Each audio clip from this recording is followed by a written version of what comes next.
ఇలా వేయించుకొని ఒక పళ్ళెంలోనికి తీసేసుకోవాలి. ఈ విధంగానే ఆలు కూర మొత్తం కూడా ఇలాగే వేయించుకొని పక్కన పళ్ళెంలోనికి తీసేసుకోవాలి.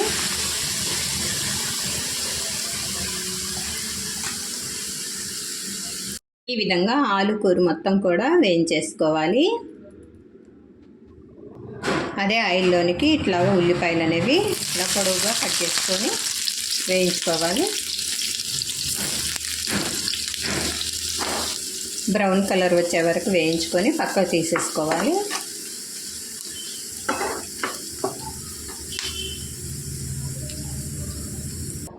ఈ విధంగా వేయించుకొని ఒక పళ్ళెంలోనికి తీసుకోవాలి. ఒక స్పూనుడు పల్లీలు వేసుకొని వేయించుకోవాలి. పల్లీలు కూడా వేయించుకొని ఇలా పక్కన పెట్టేసుకోవాలి ఒక పళ్ళెంలోకి. ఈ వేడిగా ఉన్న